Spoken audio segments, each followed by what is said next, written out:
Hi, welcome to Meta Perfume. I'm Emily here again today with my co-hosts Twixie and Felix, trusty co-hosts sleeping there. And today I am going to review a new perfume for my collection, which I came across while just perusing the Tom Ford section at the duty-free shop. And you know, when I go into the duty-free shop, I generally go to a section where there's some interest, maybe I haven't found a Jo Malone that I like yet. I want to check out the Jo Malones or the Tom Fords, and generally I'm not a fan of most Tom Ford fragrances because I feel like they're overpriced and they don't last long enough and the scents don't really call to me. But on the day that I went in many months ago, I asked the woman, what Tom Ford's people were really getting into, and she pointed me to Soleil Neige, which is French for sun, snow, or sun ice. And I smelled it and I was like, oh, that is nice. That is really nice. And it kind of stuck with me for a while, and I kept thinking about it and I kept going back and kind of smelling it, and eventually I pulled the trigger on it when I was on my way back from vacation last month. So yeah, I'm gonna review this bad boy. And Tom Ford, I'm not big into spending a lot of money on perfumes. I'm more like let's get the best value, let's spend enough to get a whole bunch of different ones, and if you really feel like you have to have one, then you'll know what it's like before. Sometimes I'll blind buy if it's not too expensive. I'm not generally going to blind buy something very pricey because you never know if you'll like it or if it'll work on your skin. But this, I'd say, is my second most expensive fragrance now after Delina. And I'd say it's, on some level, it's the most expensive because the longevity of Delina is much better ounce for ounce than I believe the Soleil Neige longevity is. But anyway, let's get into the fragrance. So Tom Ford is making me eat my words here. I have one other, I have Black Orchid, and I feel like I will have that fragrance for the rest of my life because you don't need much. You need like one or two, and it's sort of a winter, I don't know, kind of a, not often that I'm gonna be in the mood to wear that fragrance. I do enjoy it, but it only takes like a tiny bit. So I feel like I will have that forever. At this one, however, you need to spray a little bit more than that. And it's also a white floral, which, I'm usually like, oh, I'm not the biggest fan of white florals, but I didn't even care. I just smelled it and I was like, oh, and then I realized it was a white floral. But the notes in this are interesting, unique, a little different. This is definitely an original white floral. Its top notes are bergamot and carrot seed. Let me take that over here.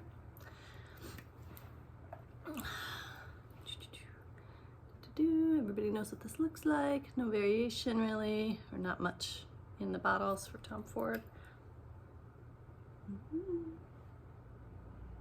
The top notes are bergamot and carrot seed. Again, a note that I'm generally not that enthusiastic about bergamot, but the composition of this fragrance is just excellent.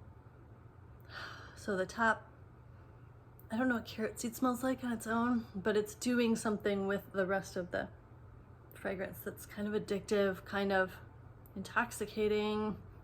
The middle notes are jasminium, or jasminum grandiflorum, orange blossom, karma flor, which is a proprietary blend of, or a proprietary extract from a special plant, and I don't remember the name of it, but I will research and put it up here. And I think that contributes a lot to the kind of intoxicating aspect of it, addictive sort of thing I get from it. And then the Turkish rose, I wouldn't call out rose in this. I don't think it's super prominent. It's more orange blossom heavy than rose heavy for sure. And then the base is really nice labdanum, benzoin, vanilla, and musk. And I'm a big fan of benzoin. That is what most people say is the most prominent note of this fragrance, so it kind of tracks with why I would like it so much. But that karma flora I think it's probably the combination of the caramel floor, the benzoin, the lavender. I mean, the whole composition is just really lovely because it's that nose, you know, that gets you when you go into the fragrance shop or the duty-free shop and you're smelling things. You're gonna buy it based on how it smells initially, generally, because you're not able to necessarily give it a full wear. Now, I sprayed it on myself there, so I know it was good with my chemistry. Do it again.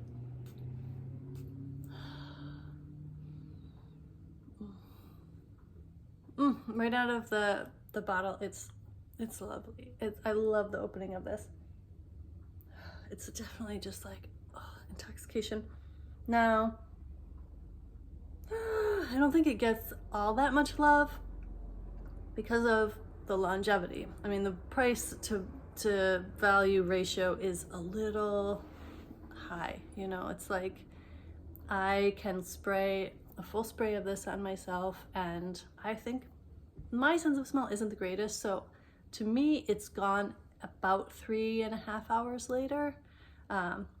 More people on those sites, and I just found, oh, this reminds me, I just found a new fragrance, like I don't know what you'd call it, site similar to Fragrantica, called Perfumo.net, and it also has like the description of the fragrances and the notes in them. So I looked at Fragrantica first, and then I found this other site called Perfumo.net just now, and I was looking for the name of the proprietary component of in the heart of this, which was caramel floor, but Fragrantica had it listed as white flowers, and Perfumo.net had the actual name of it. So good on Perfumo.net.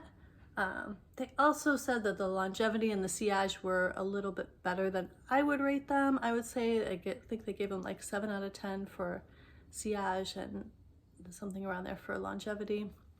I'll put it up here. I would say this has moderate longevity at best, definitely not long. But you know, if people have really sensitive sense of smells, maybe they can smell it for longer than I can, and I just don't. My nose isn't quite that sensitive, so you know that could be a component of it. But for me, this is a reapply after about 3 hours for sure. And I love the opening. The dry down is nice, but I'd say, you know, it's progressive. Like the opening is really the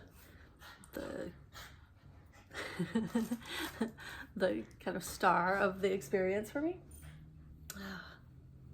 I think you could get away with wearing this all year round, frankly, although in the winter it's maybe not gonna get noticed by other people. That's another thing, like I'm loving it, but nobody else has mentioned it. So I think, you know, it doesn't have that great of a sillage, and it is kind of subtle. It's close to the skin, as they say. You know, maybe a little bit better in like slightly warmer weather, spring or fall, because you'll get a bit better projection then. And day to night, I think it can go either. It's one of those that I think could be a signature scent if you want to spend a lot on your signature scent. Because I do think I will eventually use this up based on how much I have to spray and how much I like it. You know, I think it's like $2.50 for 50 milliliters. It's not cheap, but Tom Ford got me. So yeah, I give it high marks on the scent, mediocre on the longevity and the value. But you know, I got it anyway because it enchanted me with that caramel floor and the kind of intoxicating notes in there. So anyway, that is Soleil Neige. Thank you for watching. Please give it a like and subscribe if you haven't, and I will see you in my next video. Oh, and I'm gonna try and film a whole bunch today. I'm not gonna put a number out there, but I'm gonna do a bunch of videos today. So get used to this outfit because I don't think I'm gonna change in between my videos. All right, anyway, thanks everybody. I'll talk to you soon. Take care. Bye-bye.